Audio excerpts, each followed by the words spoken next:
New construction doesn't breathe like the older homes do. And then, of course, Florida, where I'm at, there's a lot of new construction going on, and they come in with all these engineered trusses and all this lumber. They dump them at the side of the house, let them set for a few weeks, and it's moldy and it's wet, it's humid, and then they turn around and put that inside the homes. And so, a lot of new construction has, again, most of our business is new construction, which surprises a lot of people. Welcome back to the Integrative Health Podcast with Dr. Jen. Today, we're going to be talking about a hidden environmental toxin in your home.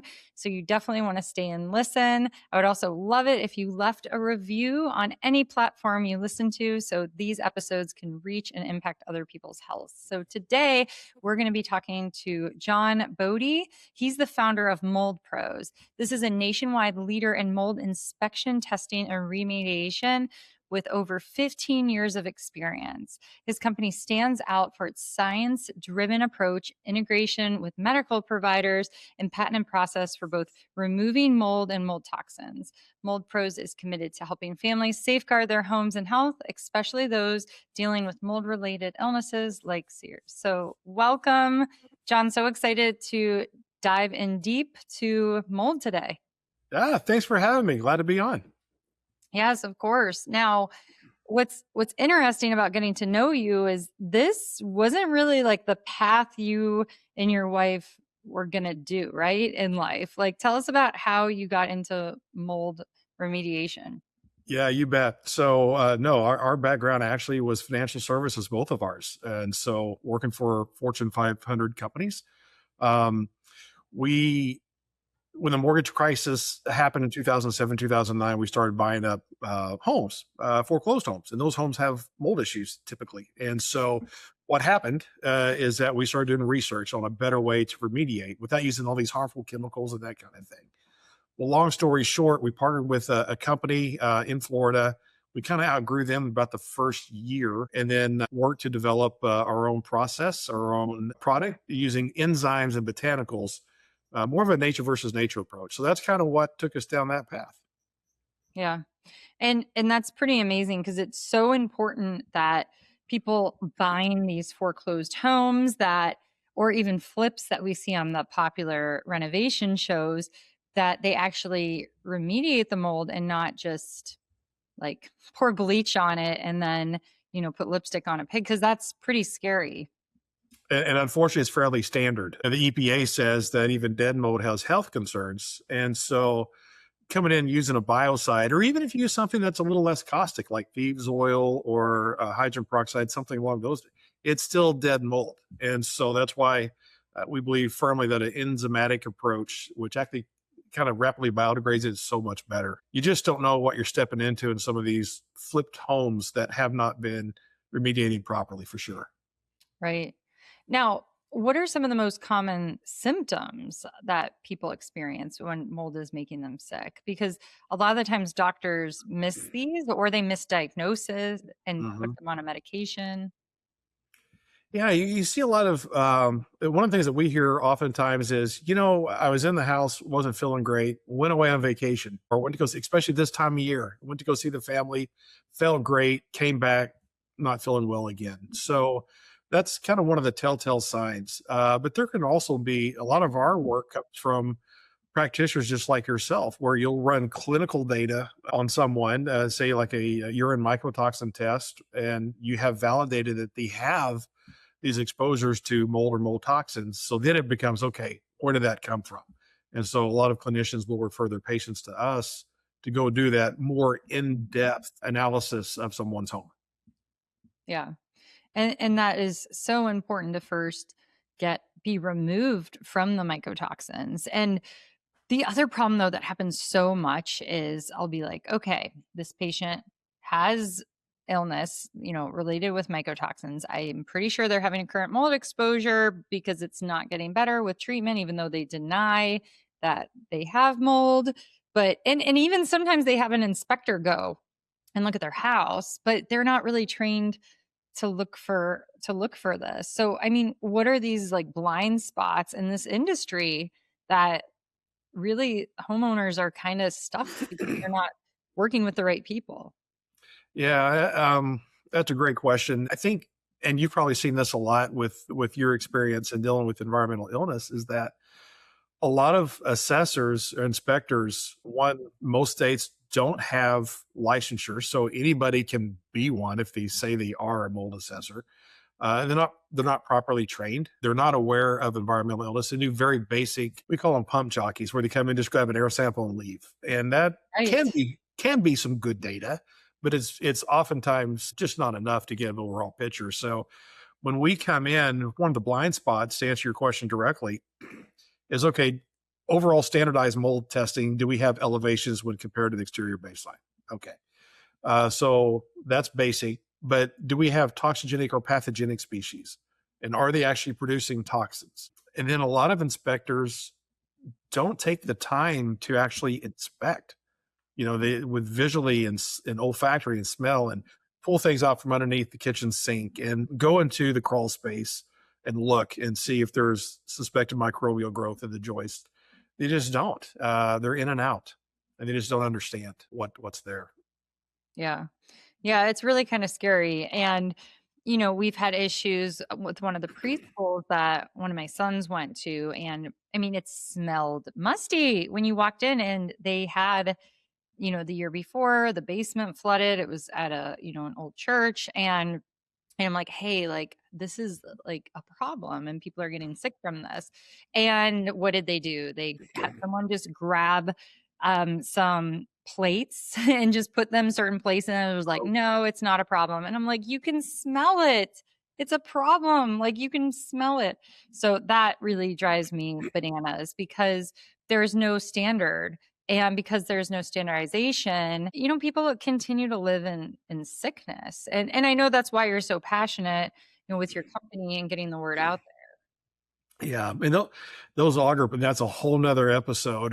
Those have really gained in popularity recently because they're quick and they're easy, right? But they're not quantitative. How much airflow passed over them.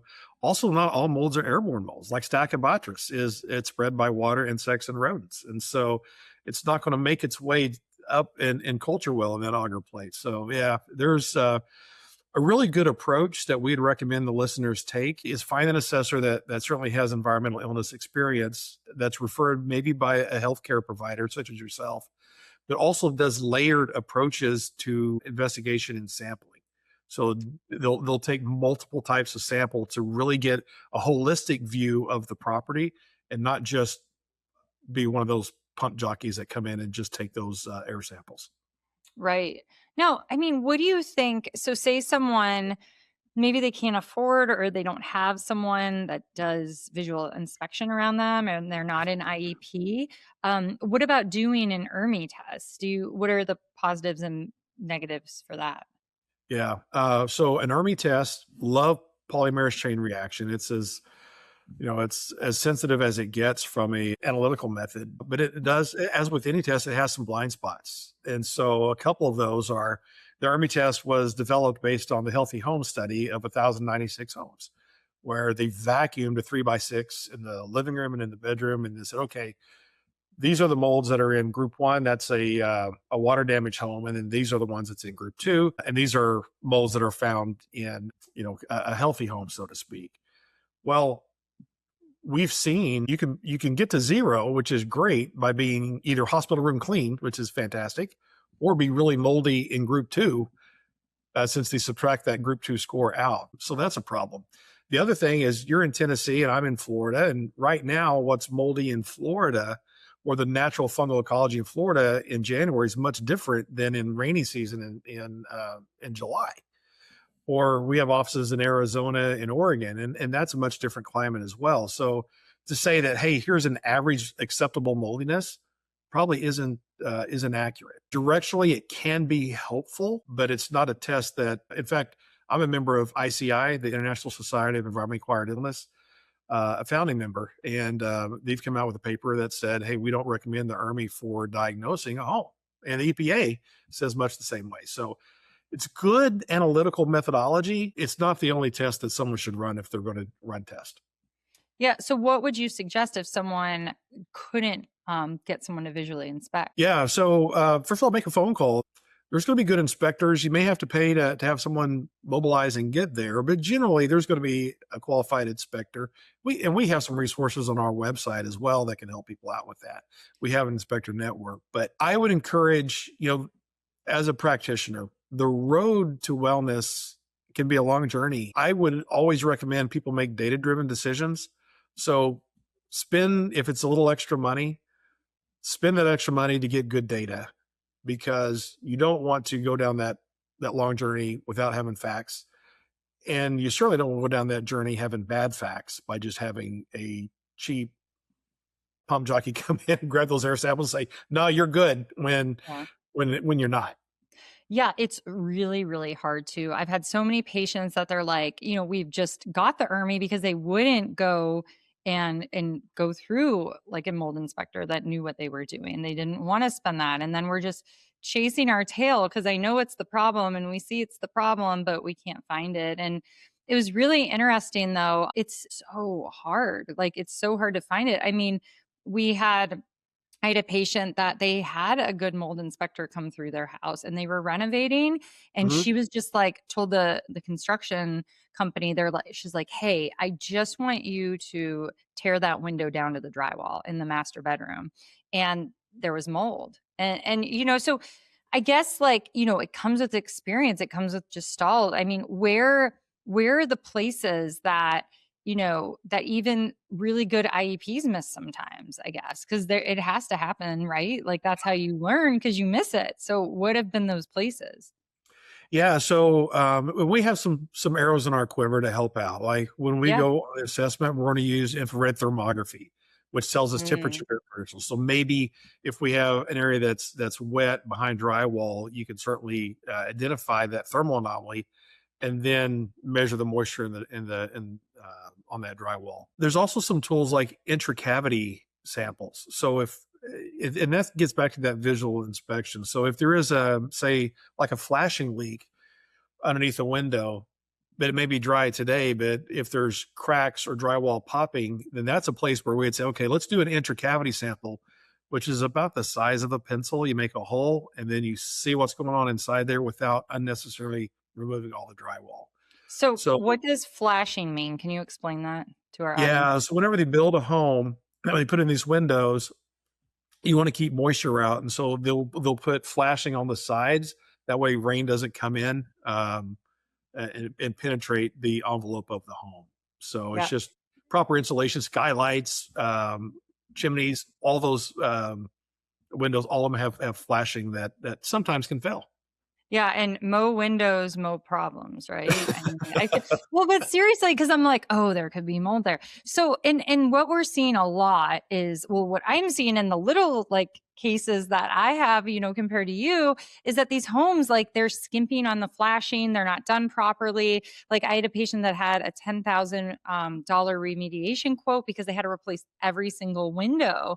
Because the construction builder, they slacked on it, and they don't, you're not going to notice it until it's bad. So I mean, gosh, like these new homes, especially in Tennessee, I feel like there's so much mold because they're just going up, and unless you work with a company that is like mold literate or like really cares, you really have to be careful. And like it's hard, right?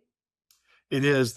Everybody thinks that we do work on old moldy buildings, and most of our work is newer construction. And Right. there's a couple of So reasons for annoying. that. Yeah. It's back in the energy crisis, they changed the airflow requirements, and we started wrapping homes in Tyvek to make more, that plastic that's out there to make it more energy efficient, and they are.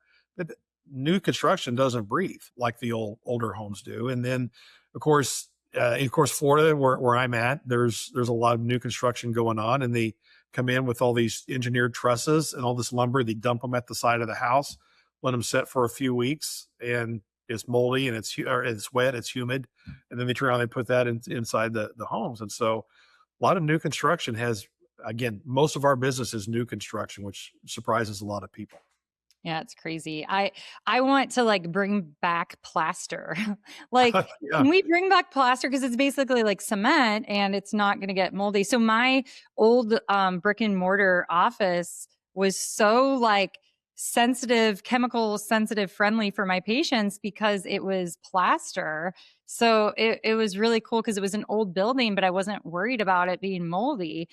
This is a quick sidebar story. So we were actually, which God knew the plans. We were going to move into this different building that was bigger. And I took my office front desk staff through it. And I was so excited about it. We walk in and there was water leaking from the second floor because something happened with the air conditioning and there was water everywhere. And we called them and we're like, hey, just so you know, the building, like there's water leaking. It's a disaster. And they're like, oh, we'll get that cleaned up. Like it will be fine. And my husband's like, they'll clean it all up. Like it will be fine. And I'm like, no, unless they have the remediator that I want to come in. Even then, like it was such a bad flood because no one was in there. So who knows how many days. I'm like, my patients that are chemically sensitive, like, or have had mold illness, they would not feel safe during their appointments. So, but anyway, so I mean, that like brings me to a good point. Like, what should people be asking if they're buying or looking at a new home? Like, first they should get a mold inspection before they sign on the dotted line. But like, especially in Florida, all those floods, flooding, like, oh, scary. And we do work. So we have 8 locations nationwide, all the way to the Pacific Northwest, the Midwest, et cetera. So Yeah. everywhere we recommend someone get a qualified mold test. And if you're already, you know, and I'm sure you've seen this, a lot of your patients become the canary in the coal mine, right? So they're just hypersensitive because they've had prior exposures. And so if they've tested positive, say clinically for mycotoxins, and this is an important bit of information, get environmental mycotoxin testing. Now, typically, you may only have 10 days to get your inspections done. And so when you're writing that contract, you may have to write that, okay, regular inspections within 10 days, environmental mycotoxin testing is going to take generally 2 weeks to get the answers back, the results back, just like a clinical does. And so write that in, have your agent write that into the contract. That way, you're not stepping into a home that's filled with mold toxins that could impact your health, right? And mold tests you get back pretty quick, but if you've had a mold issue in the past and had the mold removed, but never addressed the environmental toxins, they can still be there. Mm. Can you explain what you mean by that? That you've had the mold remediated but haven't addressed the environmental toxins? Yeah, yeah. So there's a common misperception that if you get rid of the mold, you get rid of the toxins. Well, obviously, if the mold's gone, it's not going to be producing more toxins, but mycotoxins are much smaller than a mold spore. And so you can, for example, the industry uses HEPA filtration as a standard, which is 99.97% effective down to zero point 0.3 microns. So pretty small it gets down to. But mycotoxins are much smaller than that. So we can HEPA till the cows come home, but that's not going to remove all those mycotoxins from a structure. So the mold could be gone, but the mycotoxins that have been in the home are still there. Hmm. And what do you do for that? Yeah, we use an advanced type of filtration that's, excuse me, much tighter than HEPA when we do our mycotoxin remediations. And then we use an enzyme and botanical based proprietary product that is clinically proven to biodegrade or biotransform mycotoxins. So it's been laboratory tested. There's plenty of information on PubMed about using enzymes and or bacteria to biotransform mycotoxins. Well, we're not going to use bacteria, but we use a specialized blend of enzymes to get that work done for us. So we shouldn't, if we find mold, we shouldn't just pour bleach on it, right? Absolutely not. And I would even take that a step further.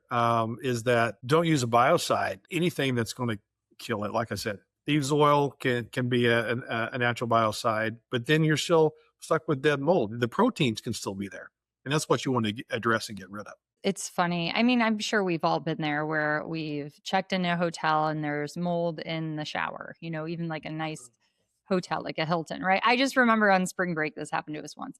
And they're like, okay, we'll take care of it. And they just sprayed it with bleach. And I'm like, awesome. Yeah. I Yeah. travel with like a little air filter now. I mean, not that that's going to do everything, but I mean, it's rough. So if a homeowner say has like a basement flood or a pipe burst, like what should they do first before calling you? Well, obviously, get it dried out as quickly as possible. That's the first thing. And then if you catch it quick enough, you may not even have an issue. But we always say, don't guess. No, especially because it can be impactful to your health. So spend the money and get a good inspection just to validate that, hey, there are not problems in the home. Yeah. And then once you get that, and a good inspection, there's a couple of things that it should entail. It should tell you the what's there from a fungal species standpoint, mycotoxins, bacterial toxins, et cetera, whatever. What's there, the what, where, and the why. So when we assess a home, you break it down into zones. So maybe upstairs is fine, but the basement needs to be treated, or the HVAC system needs to be treated. Spend the money to get the diagnosis and then get that proper assessment. And then it should also include the how. So how is it going to get resolved? So those are kind of the key components of a good assessment. Yeah, I mean, it's so hard to convince people to spend money on these kind of things. But if you're living in a home that you're breathing in toxicity and it's affecting every single organ, we know mycotoxins can affect the brain down to the kidneys, down to the blood cells. So, I mean, I guess like how do you approach, because I need tips, when I'm talking to patients that this is something that you should save up for, even if you've never had it, right? Almost like how you get your oil changed in your car. You should get your house checked out and make sure it's healthy, right? Yeah. As good as your treatments and therapies may be, if they keep going back and getting re-exposed, it's only going to be minimally effective. I think most folks kind of understand that. In the ostrich approach, it doesn't solve itself. So the ostrich approach doesn't fix it. Just get good data. And I know it can be a little frightening and scary, but at least know. And then work with a reputable company that can. There's some projects that we will co-partner. Say if we'll write a protocol and they can do a DIY project, oftentimes, or we'll do a certain portion of the remediation. If they're super sensitive, we don't always recommend that. If they have high sensitivities to mold, they probably don't want to start tearing into a wall or what have you. But just get the data and then work with someone that's going to be collaborative with you, I think is a great approach. Yeah, no, absolutely. So you kind of mentioned that if you dry it out, you might be okay. Is this even behind the walls? So say there is a small leak, but it has time to dry, or or does it depend on the humidity, or what kind of things should we be concerned about? Yeah, boy, that's a great question. All right, so if it's behind the wall, obviously it takes longer for that period to dry. That's where when we do sampling, we'll do some of those intracavity or interstitial space samples to find out what's going on past issues. We can cut without getting too mold nerdy. And my wife says I am a mold nerd, which I think it's a badge of honor. She means it well. Yes, we I'm love it. assuming, but so we can break molds into two categories. We have hydrophilic molds, which grow. They're water-loving molds like Stachy, Botrytis, or Cotomium. They require a lot of water to grow. Then we have these xerophilic molds like Aspergillus and Penicillium and Ulcinary and Cladosporium that don't require water leak, just high humidity that blooms. Manage that moisture, whether it's obviously clean up a water leak straight away. A lot of our work is actually not water leak related. It's going to be humidity driven. So make sure you maintain the EPA recommends you maintain relative humidity between 30 and 50% ideally to avoid that mold growth. Yeah. So what about if you had an in-home sauna? Do you like those even because they're just high humidity all the time? Do you think that they're just full of mold? Yeah, we do. We don't see as many wet saunas as we used to, but we see a lot of dry saunas. A lot of folks use those when they detox, right? The But even infrared. those get moist, like from the body humidity. I mean, I guess you have time to dry in between and they use wood that is going to be, dehydrate first. But I mean, I had one of my like single person one, the bottom of it where I would sweat, like got moldy. I had to rip some of the wood out of the Did little it? thing. Mm-hmm. We've treated a fair amount of them. Yeah. So there's a process for that, where you abrade the wood and you surface treat it, et cetera. We don't see as much on the dry saunas every so often. We've done work in some really nice homes that have wet saunas installed, and that's something I don't think I would ever put in my home just because of the Yeah. risk. But yeah, Yeah. uh, Yeah, and bathrooms, like good ventilation is important, right? And vent fans and all of that, right? Just there's exhaust fans. We had a project that we did in Colorado where it was a professor at the University of Boulder. He was sick, she was not. And one of the things she loved most in her life was to take this really hot, steamy shower. So she would turn on the hot water a good 15, 20 minutes before, turn it like a sauna in there, go and take her shower. And then what happened, I mean, she's fine, but his health was deteriorating. Well, when we did the assessment, all the pictures that were on the nightstands, et cetera, had aspergillus growth on the back of those pictures because of the humidity from her showers. wow. So running exhaust fans, we always recommend tie them into the light switches. That way, if your kids forget to run them, it's kind of built in. But yeah, that's really important to do. Yeah. Well, okay, I like how you brought up the pictures. What if someone, you go to a home, I'm sure this has happened so many times, and they have mold, you need to remediate it, but what do they do with their stuff that's in there? Great question, and we get this a lot. So there's different conditions. So if we have like a condition 2, which is settled spores, so that means there's mold floating there, it lands on it. Then it's a matter of treating those, with advanced filtration, surface treatments. You can save a lot of that. If it's a porous item that has mold growth on it, then generally you're going to discard those items. Now we have gone back. There's some sentimental things that are important, like wedding albums and some of those things that we can go back and treat as opposed to discarding because they're just irreplaceable. But generally on a porous item, if you have fungal growth, you're just going to replace it. Yeah. Yeah. And that's probably really hard. So that's why keeping the humidity low. I mean, I feel like attics are a big problem and people keep their stuff in attics. Obviously basements. We know basements are a problem. Right. But what would make an attic a problem? Because yeah, we have a bunch of attics here and I'm like, these are probably not vented correctly. So it's on our to-do list as we moved into a new home, 8 months ago, to get someone out here. I mean, sadly, all we had time for was a little mold. I think they did an air sampling, which is better than nothing, but I had walked through the home, so if I can smell mold. I mean, I really am good at because I had mold in my house growing up, but which probably led to the Hashimoto's, all of those fun things. But attics, I mean, any tips like vent fans should be there? I mean, I don't like, we had a house, you would think this was crazy, John, that it vented to the attic, the dryer vent was venting into our attic instead of out. I mean, the stuff that like Just pumping moisture in. yeah, people listening to this will be like, go check your home. Like you will be like, why did they do this? Because they just, they don't, I don't know if they don't care or if it's like we will, perish for lack of knowledge. Like, I don't know. This is why we're talking about it though. Yeah. Attics is also, to back up, molds need 3 things to thrive: a complex carbon compound, oxygen, and moisture. And the amount of moisture it needs depends on the type of mold that it is, right? So in an attic, an unconditioned space, there's always going to be a risk because you have the wood, the sheathing, all that, the deckiness there. That's all going to be a complex carbon compound in a food source.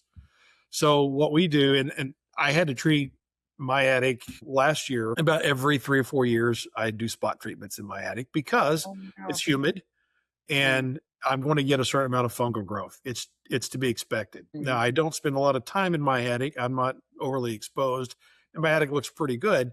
But just know that it is always going to be a risk point. There's a couple things to do, like proper ventilation you mentioned. Make sure, one of the things we see frequently, Dr. Jen, is they'll come in, they'll blow in all this insulation and they don't put baffles. And so it covers up the soffit vents so the attic Yeah. can't breathe. And so Yes. go up there, turn the lights off and see if you can see all your soffit vents. And so you get some airflow. And attics are always going to be warmer, but they shouldn't be so much hotter than that's what's on the exterior if you have that good ventilation. So you may need to get some vents in there, but even with that, if you have the humidity, that's going to get some amount of mold growth. So just check it every so often and do spot treatments. Yeah, that's great. And they would work with their mold inspector about that. And I mean, I guess like how often should you have for the health of your home? Obviously, if there's a change or a leak, but like just general maintenance or air ducts, like HVAC cleaning, how often should we do checkups Yeah. at the home? So the HVAC, I'm glad you brought that up. The HVAC can be our best friend to avoid mold growth, or it could actually be our worst enemy because it's the lungs of the home. So always recommend getting them serviced every 6 months. The EPA recommends using a good MERV 13 or 16 to help filter out those contaminants because you are going to get mold in your home just from opening the doors and windows and that kind of thing. So use your HVAC system as kind of like your whole house indoor air quality machine. We have folks that will have us come out annually and treat their HVACs because they're super sensitive. But if you haven't had your ducts cleaned in say 4 or 5 years, probably a good idea to get those all that particulate matter that can get in there, like the skin cells and dust mites, and because that could be a good food source for mold to grow. Yeah, well, and that goes back to what we were talking about, the plaster, versus drywall, which drywall is just like mold food, like Yeah. such a good substrate, right? Yep. Gosh, I just, well, let's talk about this.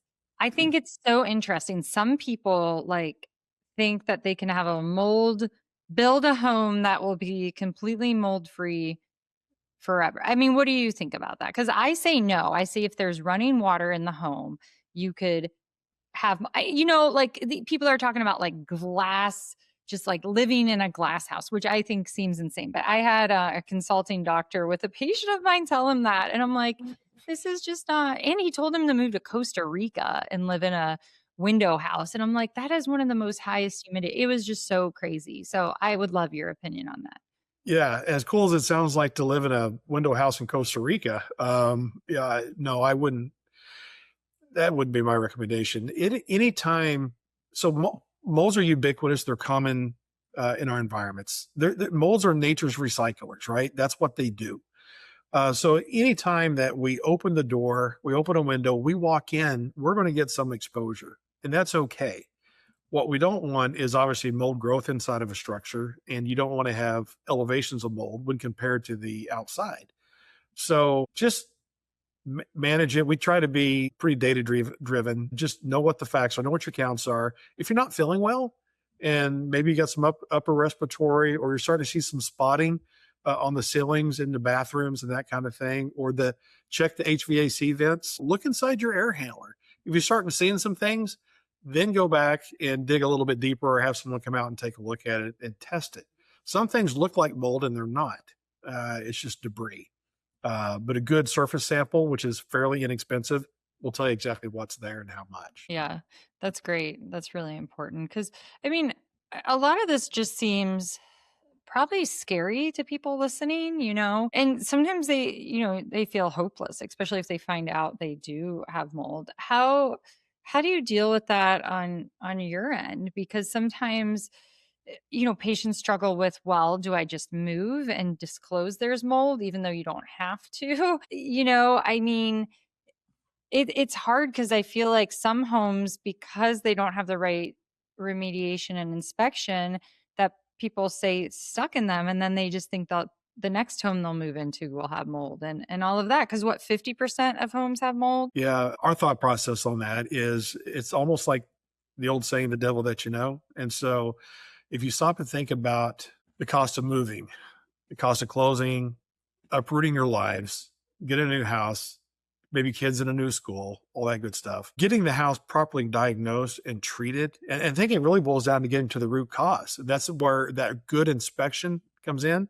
And so if the issue just happens to be elevated humidity, and say that it's because there's tears in the ducts that run through the attic and it's pulling moist air, it's cheaper or less expensive to get that fixed and get the house remediated as opposed to moving. But those are all factors that people have to weigh in and see what works well for them. But oftentimes, just get the facts, get what's going on in your home, understand the data, and then make a good decision based upon that. Yeah. Well, How do you actually tell you're getting a good inspector? I know you guys are located multiple locations around. I mean, and I guess the question that goes with this, does insurance play a role? Like if there was a pipe break or something? Yeah, that's we get asked this quite a bit, and oftentimes it can. So I'm in the state of Florida. Florida has mandates a certain amount of mold coverage on their homeowners insurance policies. Now, it may or may not be a covered event. So if it's a pipe burst, I think generally that gets covered by insurance. But if it's, say, a maintenance issue, I didn't maintain my HVAC system and I allowed humidity to elevate, then Mm, insurance may say, John, that's kind of on you. mm. So you can always run it by your insurance company to see if it's a qualified event, and that can certainly help out. And it can be maybe the water event is covered, but you don't have any mold coverage. Mold coverage is really inexpensive to get as a rider. And so if you get a Right. rider, yeah, get a rider on your insurance policy, talk to your agent and see if he can get one on there. And that may cover a lot of those issues for you. Okay. When you say get a rider, what is on your homeowner's insurance? What does that mean? Yeah.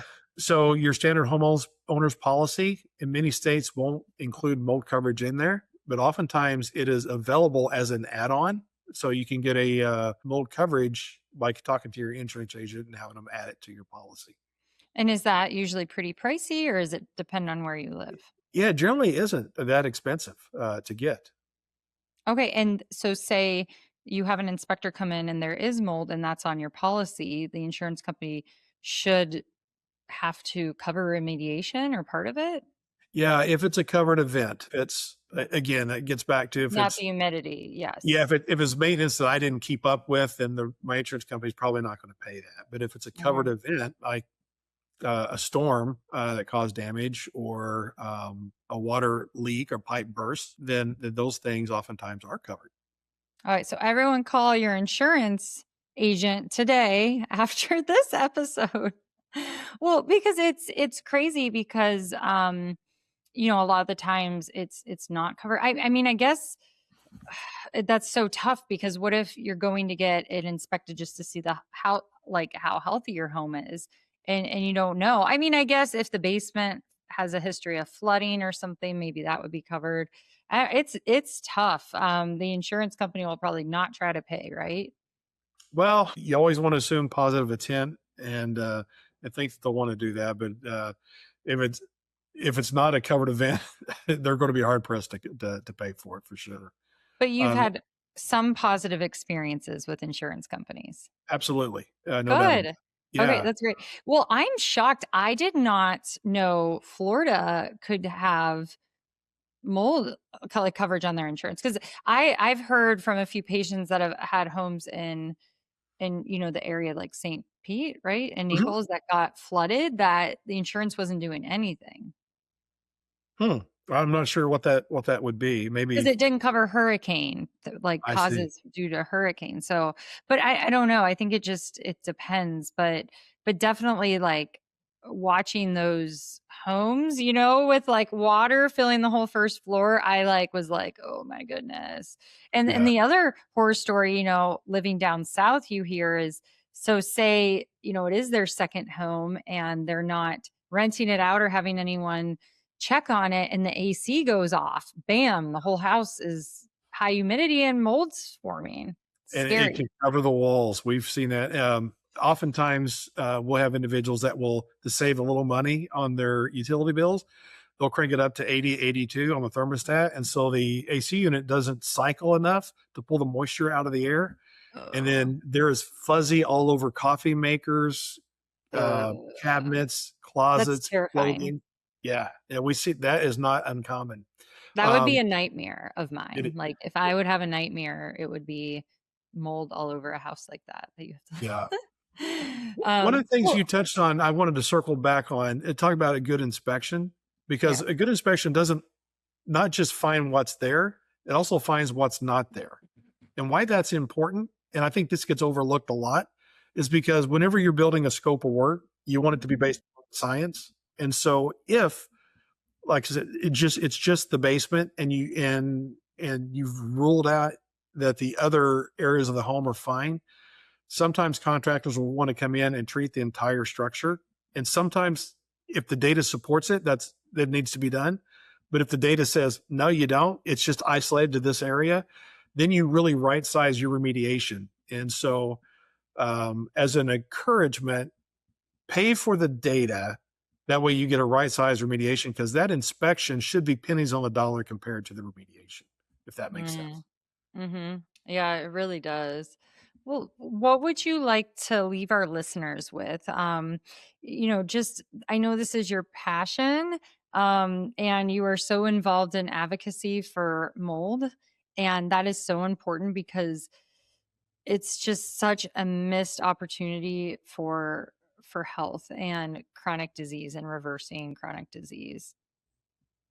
Yeah, I think I would. One, there's hope. It's not necessarily as bad. We've what 17 years of doing this now, and there's only been a handful of problems that we've seen where it's like, you really have to make a decision on whether this is the place for you. That's generally, these problems can be solved if you get to the root of them. So there is hope, and make good data driven decisions.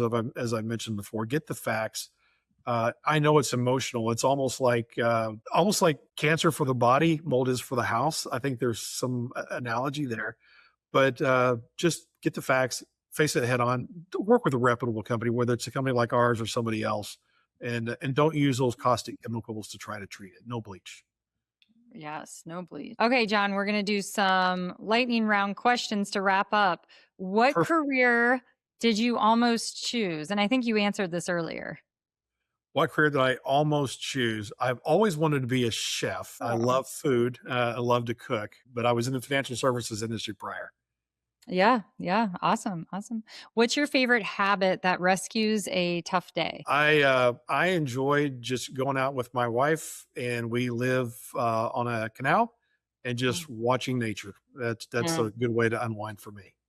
Yes, and reset that autonomic nervous system to parasympathetic. That's great. What is one wellness rule that you happily break sometimes? We enjoy a nice glass of red wine. Okay. Yeah. So I don't know if that's a breaking a rule or not, but it's For men, you're allowed one a day. Women, we're not allowed anymore because estrogen breakdown. But men, you can still have your glass and it's fine. So, last one, and it's one word only. What's the one word you want our listeners to carry on through the week with them? hope. Yes, that's great. Well, thank you so much, John. It's been so informative and so much hope with mold. How can everyone find your company, Mold Pros, and you? Yeah, you bet. So it's easy. www.themoldpros.com, TheMoldPros.com. And then our email is info@themoldpros.com. And we'd like to do something special for your listeners. If they have questions, if they've done their own DIY testing, or they have some concerns, we'll give a free 30-minute consult. Just have them say, hey, we heard you on Dr. Jen's podcast. We had some questions. We wanted to speak with a professional, and we'll certainly visit with them. We'll analyze their labs and give our opinions on those as well. Oh, that's Hopefully amazing. that helps. Yes, thank you. That's so generous of you because I'm sure so many people have questions about the next step and is this what's causing my health problem or why is my kid sick all the time or have breathing problems and it could be mold. So, thank you for that and we really appreciate your time and your passion today. All right. Thank you. God bless. Appreciate you having me on the show. Yeah, thank you. Thanks.